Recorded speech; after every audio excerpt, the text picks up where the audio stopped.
Is Bill, are you there? Yes. Oh. We thought you were on Zoom. I'm like looking for your name on here. Sorry. I wanted to see this. Get caught. Thank you. Sorry, I'm late. Yes. Now that we're all set, good evening and welcome to the April 2nd Inland Wetlands Watercourse Commission meeting. First, is there anybody here who wants to speak about something that's not on the agenda? I guess not. Next is the minutes, guys. You go over the minutes. Yes, sure. Look them over. Any additions, corrections, deletions? If not, I'd like a motion to approve.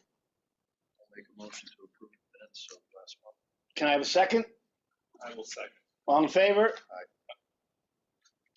Next is the regular meeting, application 24-03W, proposal by Atlantis Management Group to construct a car wash facility with associated improvements within both the wetland and upland review area on lot 8, block 121, Berlin Turnpike.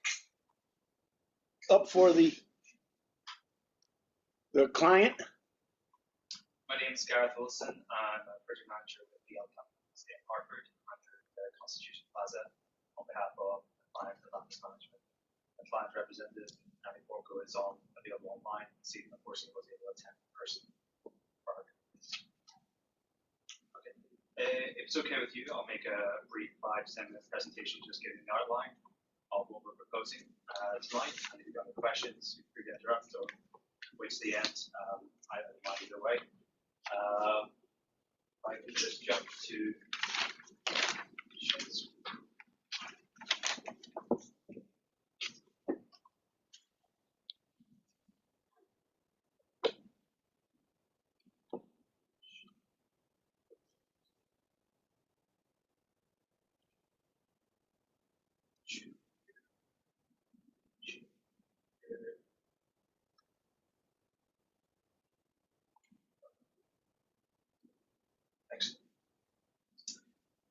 So tonight I'm presenting a proposed car wash at 129 Berlin Turnpike on behalf of Atlantis Management. The existing lot is just south of Atlantis Management's gas station on the Turnpike and just above the Home Depot Plaza. The site is currently vacant. It's approximately 1.959 acres. It's owned by Cedar Brickyard, same owner as Home Depot Plaza. It's in the ET1 zone. It was previously occupied by 2 small buildings which were demolished around 15 years ago. Has laid vacant since then. Vegetation has overtaken the lot and has laid dormant since then. I just show you our existing survey. So the highest point on site is this little location here at 49 feet, and the lowest at 39 here. So a fall of 10 feet over the site, all gently sloping towards the water courses, which about 2 boundaries, one along the side and one along the rear of the property. That's why we're with you tonight.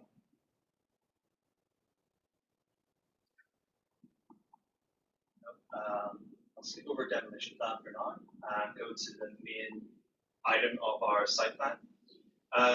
So it's proposed car wash, a slightly over 4,000 square feet tunnel, 130 feet long, with 16 stacking spaces. We have 21 vacuum stalls in the front, plus 1 for ADA. Parking in the rear for 5 employees at its largest shift, and another 3 right in front along with the Berlin Turnpike for customer parking. Anyone who comes out of the tunnel and wants to fix something or look check something before they proceed if they're not using vacuums. The key part of this site is the interconnectivity between the 2 sites, the gas station in the north, as I mentioned before, and Home Depot in the south.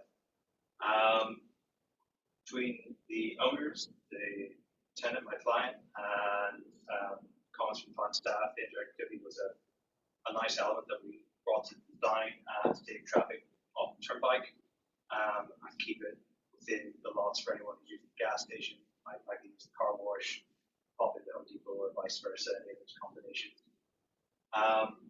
The site is has wetlands on site. The watercourse is just off site, and we are within the 50-foot upland review area. I've highlighted the wetlands in light blue. Brian, the site's probably a bit difficult actually in the screen when I look at it. And dark blue is the upland, 50 feet upland review area. So you can see we have our drive aisle going front to rear, crossing that, a few elements around the rear, and then really the main item is the culvert crossing the water course to the Home Depot site to provide that connectivity.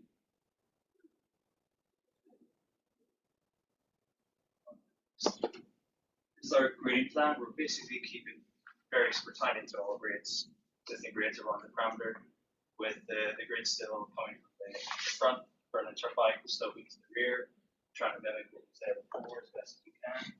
Then drainage design, we have two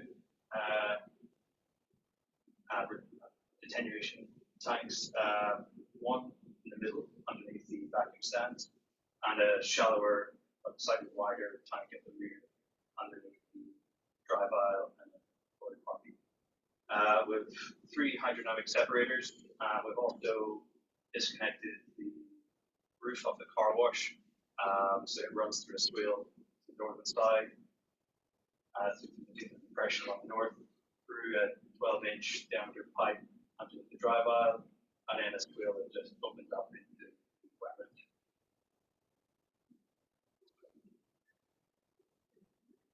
We've got a few utility crossings. I just want to point them out. All utilities except gas come off the turnpike. Unfortunately, there is no gas available, so we're proposing a very big tank in the island drive aisle and the stacking, all outside of the wetlands area there. And then our sediment and erosion control plan, pretty standard. The main element being the temporary sediment trap at the rear, which is joined by ditches either side, running along both lengths of the site to catch any sediment on the runoff and direct it all to the temporary sediment trap during construction.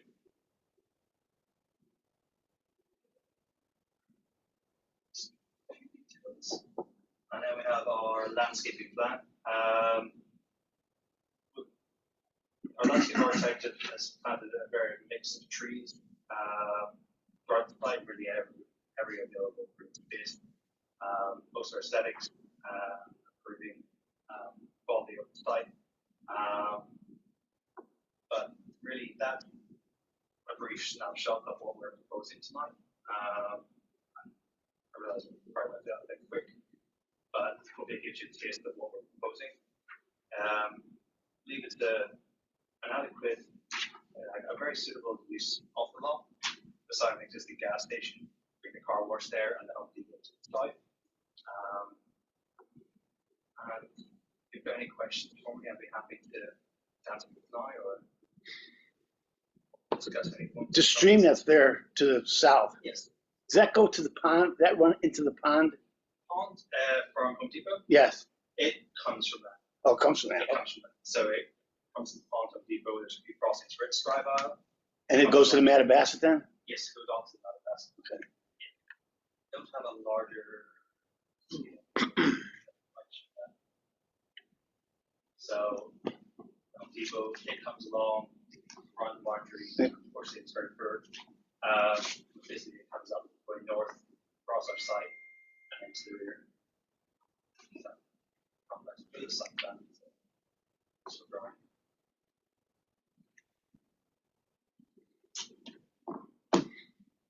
Can you tell me, so on that site plan that's currently on the screen, the SP1 site plan, you have the wetland delineation line in the on the right, to the right there, And then you have the 50-foot up and review line, Yes. and then that proposed access road is located directly west of the upland review line. Yes.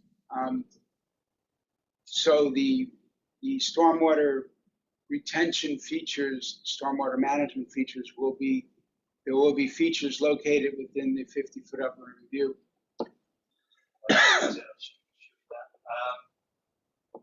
Here, it's highlighted, it touches this line here. So construction-wise, there will be a slight works within the upland review area, yes. So there'll be some intrusion within the upland review area for the purposes of regrading and stormwater management. Yes, for it to install that, yes. And is there any proposed intrusion into the wetland boundary itself? Yes, for this drive-out crossing, I think it's going right across. It's a culvert rather than a bridge. So there's two 36-inch diameter pipes. Okay, It exists there in the stream bed, the water course, and the road went over the top with culverts opening either side.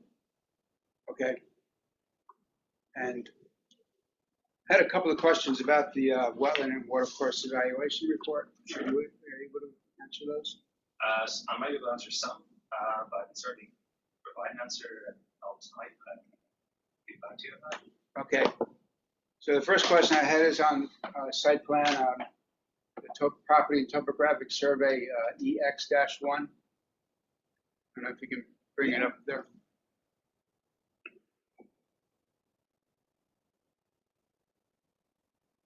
So there's another line. So there's the wetland delineation line shown, and that's WA 29 through 21 through 29. And then to the right of that, that extends off the property is another line that's labeled S2-1 through S2-13. And you can see it on the plan there. It goes on to adjacent lots, that line. And I'm wondering, is that line mark the eastern extent of the wetlands, the other side of the watercourse? Off the top of my head, I don't know. Okay. I can certainly find out. So for clarity, it's this line here, starting at this point, and following down. Was there a second line? Well, that's the line that I had a question about. Is it located east of that southerly flowing watercourse, and does it mark the sort of the other side, if you will, of that wetland system? I'll come back to you on that. All right. And I believe it does, Bill. And then from there, the wetland opens up into a large circular type area that ends at the intersection of Selden Street and the Berlin Turnpike in front of Northeast Utilities. When you drive by that intersection, it's a very large wetland. So it kind of squeezes itself down into this area and then eventually gets behind Home Depot into the Mad Bassett River, crossing Deming Technically, Road. most of the wetlands sit off of this piece of property, is that correct? Well, So most of that, sorry, I didn't hear that. Most of the wetland impact sits off of this piece of property. Correct, it connects through to. So you're just dealing with the review area. We're applying for both, everything showing on the site plan. It's owned by the same owner. My client is leasing this lot itself on an agreement with the owners of Home Depot to provide this connection through on their land. So we're applying for both. Dave, the connection into the Home Depot lot, which is essentially south of the car wash proper, is a direct impact. It's an actual wetland that is crossing with the culvert. I heard you mention that. I mean, I don't need, is it, I mean, I know it's there, but there's no name for it even. And it's More of an intermittent. intermittent, yeah, I'm saying sometimes it's not even there, if I remember correctly. It's there. Yeah, it's there, right. But, sometimes you can walk across it and not, yeah. It's mostly fed by the Oakland office. Right. So it's held back. That's why you'll Right. see fluctuation. Natural catchment isn't there anymore. Right. Hasn't for some time. I just have one question, and it's to go back to the actual site plan. Okay, it's to the north and to the entrance of to the exit of the car wash itself. There were, I think, 3 or 4 reclaim. Reclaim tanks. What are those for? So car wash obviously uses quite a lot of water. Right. So in a way to save some, it reclaim tanks. I believe this site has 3. So the wastewater collects from the car wash, goes into the first tank, settles out the larger particles, goes over to the second tank. It basically settles out any suspended particles. So in the third tank, it can be reused and used as part of the water to go back and rewash the cars. It gets replaced. It goes through this cycle, and then It appeared to me that it was connected to the sanitary sewer. it will be, because it will. Okay, will is it? discharge. Okay. I didn't know if that was. There'll be a water oil separator. Right. Yeah. Okay, that's what I wanted to make, because That's fine.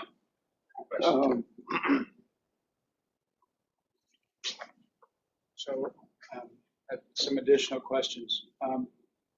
In the summary, in the evaluation report under section 4 of the summary, there's a statement there that says it has been determined that one wetland constitutes a potential jurisdictional feature located within the project area. And my question is, what does that mean? What does it mean when the report indicates that it constitutes a potential jurisdictional feature? What does the author mean by that? And I know you probably Yes, don't. I'm unfortunately not the wetland scientist. Right. My brief understanding of it is that it's the reason why we're here. So it qualifies as a wetland. Uh-huh. I will clarify that in more detail to make sure I'm not underselling or overselling it, but it's why we're here. What was the term again? Blank. Well, it's under section 4 of the report. It's the wetland constitutes a potential jurisdictional feature Jurisdictional feature. is located within the project area. Would that be a core designation? Sounds like a federal term to me, but I just wondered what it meant here. I'll clarify that because I don't want to misspeak. Thank you. Yeah. And I had some other questions. So under section 3C, there's a statement of functions and values. And some of the functions that had been identified were groundwater recharge, discharge, stormwater retention, sediment retention, nutrient retention, and wildlife habitat. And this site is actually located at the intersection of those 2 water courses. Correct. The rear. Yeah, where the crossing is, where the easterly water course intersects the southerly water course. Yes, it's just here. Along this point here. Uh-huh. So the site itself and the water courses are within a hatched area in the December 2023 Natural Diversity Database map. Yes. Indicating potential listed species and critical habitat. And will your application involve an assessment of that value, if you will, for wildlife habitat? So yes, it was within the NDE area. Connecticut D determined that there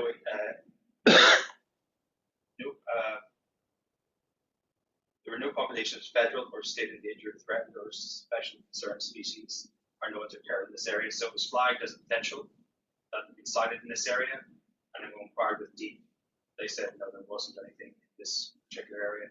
So you followed up on the Yes, map, we followed up that. Yes. and you have a letter from D? We will have, yes, correspondence. Okay, Copy that. Thank you. Sure.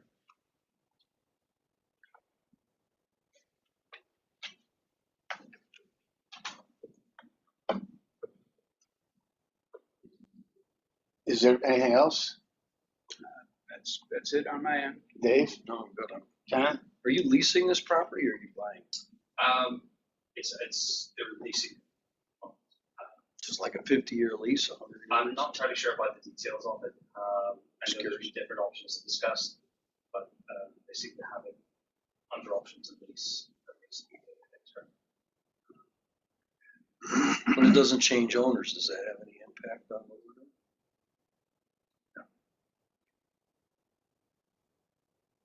doing? If there's no more questions or comments on like this, I'd like a motion to, we're gonna have a public hearing on this at the next month. So I'd like to have a motion to hold a public hearing on the May, Would be May 7th, I believe it is. Commissioner Rogan will make a motion for public hearing on May 7th. And Mr. Chairman, that public hearing is being held due to the direct impact of it, right, of the activity in the Right. wetlands. right. And can I have a second to Mr. Rogan's? Have a second? All in favor? Aye. We'll see you next month. Thanks. Look forward to it.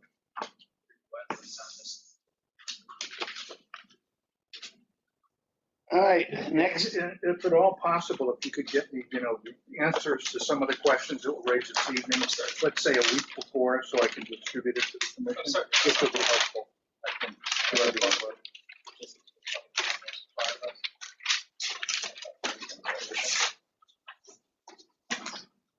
Okay, thank you. Next is, I thought you were I'm sorry. next is a notice of violation at 212 and 245 Old Brickyard Lane. Mr. Chairman, just to give you a brief review of the flurry of activity that's occurred between staff and both of the property owners over the past month. If you recall at your last meeting, one of the items that the commission had been requesting of the owner of number 245 Old Brickyard was an as-built plan of the current conditions of the site, and that was requested back during our show cause hearing, I think, which was held in maybe September or Yeah. October, September 7th. The owner of 212 was somewhat reluctant to provide that. If you recall, he provided a statement from his land surveyor at the last meeting, stating that the area, in so many words, and not quoting him, was not really disturbed other than the removal of vegetation.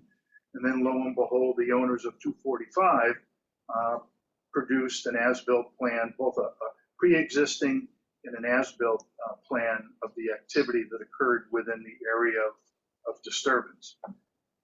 Following that, we've had a number of discussions with both property owners. I took the time to give a thorough review of the plan that was provided by the owners of 245. If you recall, there was discussion over the previous months from the owners of 245 that, they were told, or they thought, that up to 3 feet of fill had gone into certain areas of the disturbed portion of the site. Following my review of the plan, along with inspecting the site, along with several other staff members here at Town Hall, I had a concern that the comment of the 3 feet of fill being placed there, I just couldn't see it myself. So I struck up a conversation with the land surveyor, Todd Hesketh, who did the survey for 245, and chatted with him on what was involved in putting together the pre-existing plan of the disturbed area. In a nutshell, there really wasn't a complete survey of the area, every other foot being shot and plotted on a plan. It involved research of a number of different sources that are available to put together existing condition surveys. So the surveyor admitted that it was really a combination of actually 4 different sources that he used to puzzle this thing together. We chatted about the amount of fill that he thought went in there. And I mentioned to him that, we were told it was up to 3 feet of fill. He didn't believe there was 3 feet of fill put in there. I described to him what I thought had happened was nothing more, well, I shouldn't say nothing more, but it appeared that, yes, the vegetation was cleared, the area was stumped. When the area is stumped, you're obviously disturbing the upper soils in the area, and it was just regraded. The wood chips were placed there, and that's where we are today. So we had that discussion. Following that, Attorney Capola and myself, the town manager, met at the request of the owners of 245 to discuss their concerns with what had happened. We talked about my findings of the survey and what I felt had happened in terms of the actual grade disturbances, aside from the removal of the vegetation. We came to a conclusion, or I came to the conclusion and recommended to them a number of items that you'll see that was distributed to you this evening in terms of what I felt is an appropriate form of restoration on the site. And if you want to take a minute to go through those, it's a brief, outline of what would happen. The first item I'm saying, the applicant, or not the applicant, the owner of 212 should stake and locate the boundary of 212 Old Brickyard Lane, being the westerly boundary, which is the joint boundary between 212 and 245. And that boundary would be staked for the installation of a chain link fence at the expense of the owners of 245. They're willing to pay for it, install it, and create a boundary to prevent, residents and bystanders from entering the property. Following the staking of the property, the owners of 212 would remove all the wood chips that were placed on the embankment, including a berm on the upper portion of the disturbed area. Immediately following that, they would seed the disturbed area with a wetland seed mixture. They'd be required to forward to me the tags on the wetland seed bags so that we know the proper material was seeded. Immediately following the seeding, they would install 4 parallel rows, equally spaced, of erosion control straw wattles, we call them. They're basically the rolls of hay and straw. That's similar to installing a silt fence. And these wattles would be installed, the first being right along the edge of the pond, and then equidistantly spaced up to the top of the slope with a total of 4 parallel rows. Following that, the owners of 245 had requested a particular type of plantings, 2 different varieties that's shown on a plan that's also included, I should say a sketch that's included within your package. And again, the wetlands agent would confirm the type and the size of the plantings prior to the installation of those plantings by the owner of 212. We also agreed that we would abide by the state's planting season. The spring season, the Department of Transportation's season is April 15th to June 15th, that the work would be performed and completed by June 15th. And the owner of 212 would warranty the plantings through June 15th of next year, 2025. And then following the completion of the plantings, I would inspect the site to make sure everything was done in accordance with the plan. So the owners of 245 agreed to accept this, along with a couple of other minor tweaks. That meeting was held 2 weeks ago. Following their agreement of that restoration, Attorney Capola and myself and Mr. Kokomo, the owner of 212, met. We went through the restoration plan and the sequencing of it, and he has agreed to perform it accordingly. So, been a lot of activity last month. If he doesn't adhere to this, Mr. Kokomo, are there So the owner of ramifications? 212? 212, yes. I guess there's a number of things we could look into, and Jennifer perhaps can help me out on this, but obviously 212, the address of 212 is involved with an overall site plan of 2 other buildings Right. that are under construction on the site, and the ultimate issuance of a certificate of occupancy and the sign off, by the planning department, the building department, and our department are required. And if push comes to shove, when it comes time from the wetland standpoint, if it hasn't been completed, I'm not going to sign off on the CO for the property. Makes sense. Is this something we should put into a motion?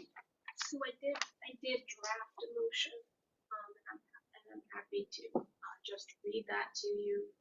And we can tweak it if you'd like to tweak it, based upon, again, the input that Jim had. It's pretty much what you have in front of you. There were a couple of comments and just some clarifications I thought that were needed. First of all, just with respect to, when you're acting on or making a decision following a show cause hearing, what you're doing is you're determining whether or not you're going to affirm or not affirm the action that was taken. So in this instance, there was notice of violation and cease and desist order, because there was cease and desist language within the notice. And then of course you're moving to approve the proposed restoration plan. And I just wanted to reinforce, this is the recommendation as far as the restoration plan is concerned of staff and council, and we have received input. We'll make sure that both parties, that they do receive a copy of the letter of decision.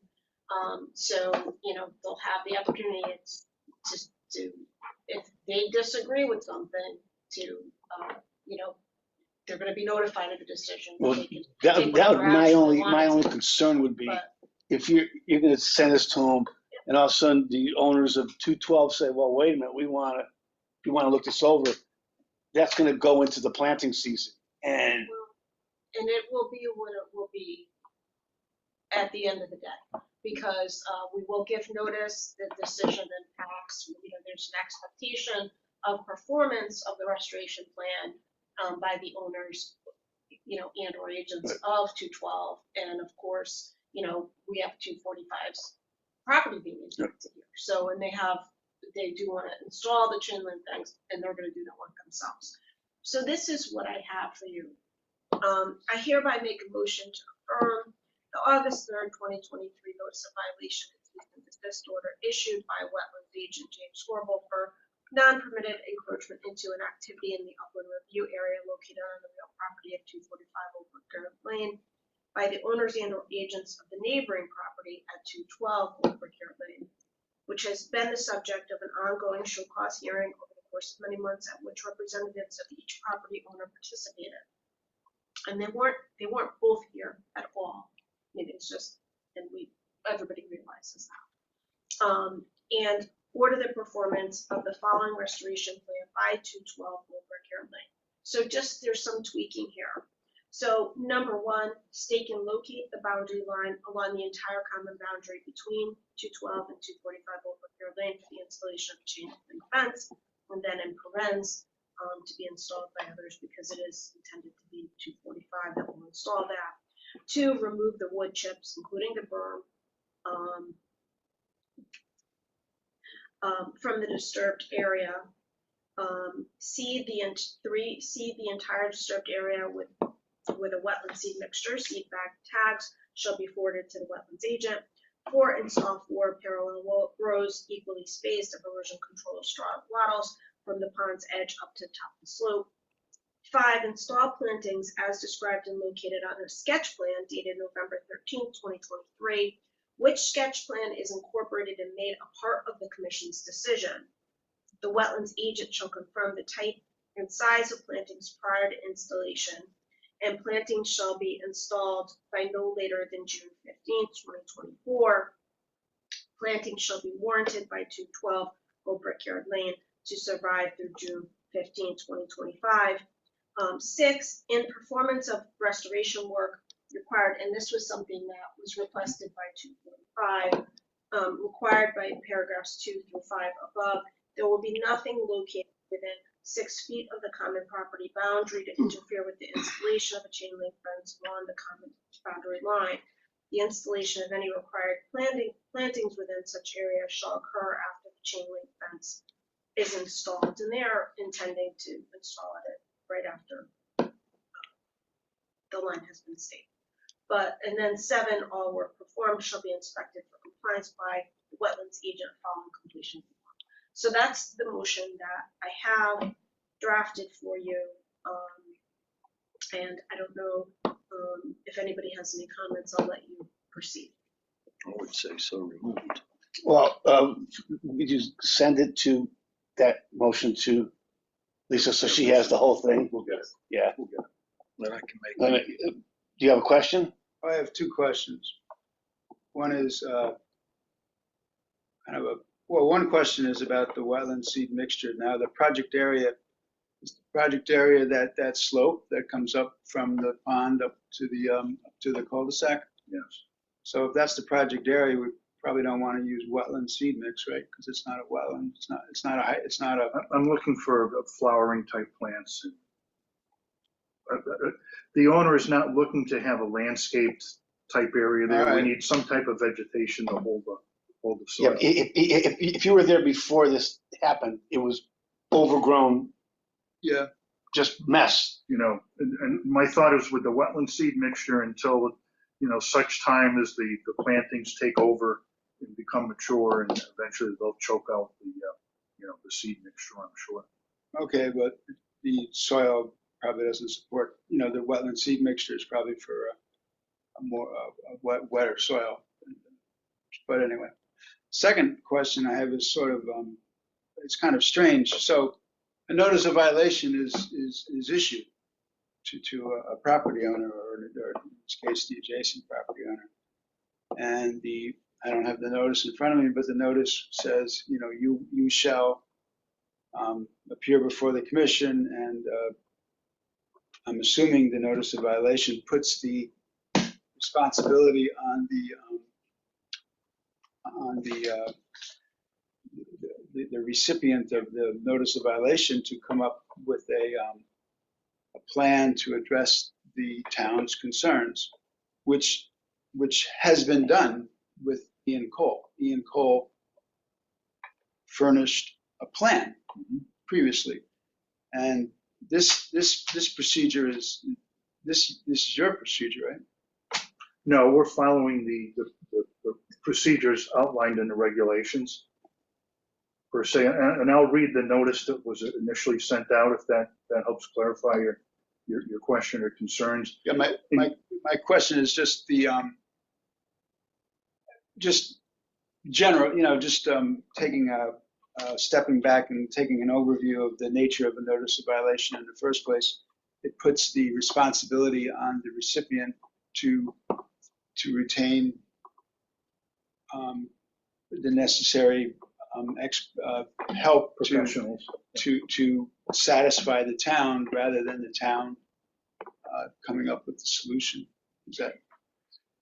Typically, yes, but this situation and violation is a little different than others that we've had in the past. Keep in mind that the notices were sent to both property owners. That's what we're required to do. So the owners of 245 actually requested me to send them a notice of violation so they could put together their concerns and how to address what the person who trespassed on their property had done. Okay. So, and along with 212, a portion of the violation was also on 212's property. So, all right. Does that answer your question? Yeah, it's just seems awkward that the town. I understand that you're walking a tightrope here, and We're just trying to to resolve and restore the area, knowing that we had two parties that didn't see eye to eye. Is it normal that we have that situation in this type of situation? No. Okay. So, as the agent, as you know, I think I offered to get the parties together in December and then again in February, which we've done. Well, I think when they were here, it got almost hostile. They Well, this was above and beyond. right. What I mean, you guys did they were is here and they disagreed with each other. They And, did. We're just gonna go on and on and on. yeah. So here, you are absolutely right. The typical procedure is that, both, if the violator is not the property, okay, then both the violator and the property owner are getting notice, right? Okay. And they're being summoned into the show cause, and it typically does not drag on over the course of months. The commission repeatedly asked for a topographical survey to determine exactly, what the extent of the disturbance was, and that was not forthcoming. And then after several meetings, we saw a design professional. We saw, Mr. Cole came. I think at that point he was even without a client. I believe one meeting, yes, you did. And he submitted his report, and it had certain recommendations as far as plantings and so forth. So really, all that was done here, because there were other recommendations from the affected property owner. And Jim did talk to Todd Hesketh, who, that last drawing that you saw coming out of Hesketh and Associates, it was Todd that had prepared that, to just get a sense of what his observations were and so on and so forth. And again, just to bring a conclusion to this, a middle of the road, because we want the affected property owner agreeing, of course, to the restoration plan. That's an important piece. You can't go forward without their agreement, right? So that's why, we traveled this path towards resolution. And I agree with you. I mean, I do think it is unusual, but it is nonetheless, nothing's getting done. Nothing was getting done over the course of months. And to ensure that there is performance and compliance and the disturbance gets resolved, this was a good way to proceed, I think, in this instance. So, I also think for the first time, we have two parties that are agreeing on this, which is It's possible. it's a step in the right direction. So I think they had more that they agreed upon than they realized. Yeah, as sometimes happens, the circumstance, nature.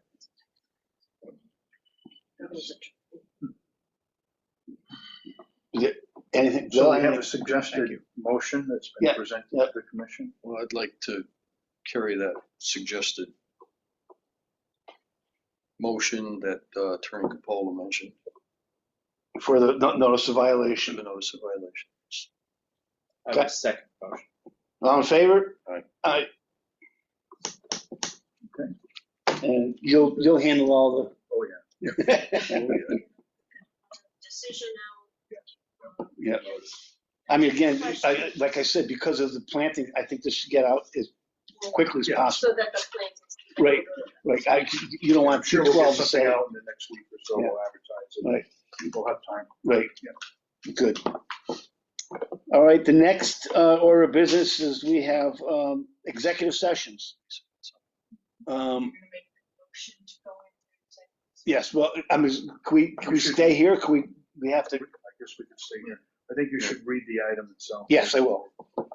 The executive session, CSG section 1-200, 6B and E, and 1-210B4 to discuss matters in the authority of the Inland Wetlands Watercourse Commission relative to, the first one is the status of pending litigation of 550 and 554 Berlin Turnpike Associates LLC versus Berlin Planning and Zoning Commission and the Town of Berlin, docket number LNDHHD-CV 23-6170450-S and possible action related to the same.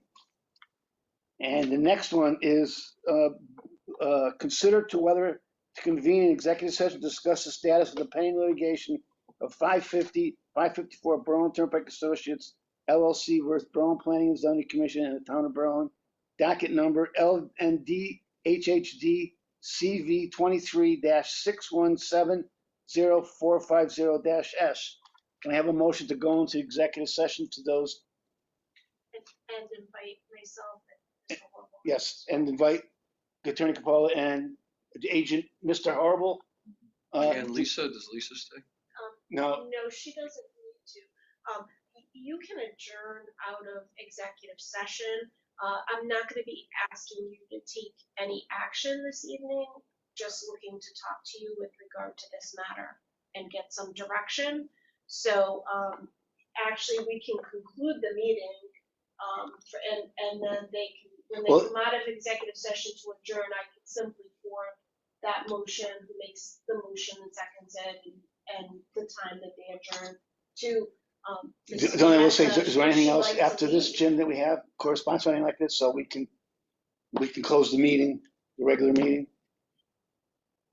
So you'd like a motion to go into executive session, which we're inviting in town agent First, Jim we'll- Horrible. I'll make a motion to adjourn the regular meeting. So you can't technically adjourn the meeting, because you have to come out of executive session to do that. It's usually what we do. Yeah. But you can conclude the Zoom because you're not gonna be Oh, right. taking any further action Right. other than adjournment. And again, I can forward the details on the motion to come out of executive session, the time and everything, and the motion to adjourn, to your clerk, so she can go home if you would like me to do that. I'm happy That's to do fine. that. I do that all the time. So make a motion to close the Zoom Yes. And go- So moved. and go to executive session. We have a motion, second, Second. all in favor? Aye. So, again, the commission is going into executive session at 7:50. They will be adjourning out of executive session, so the Zoom will, be turned off at this point. Thank you so much.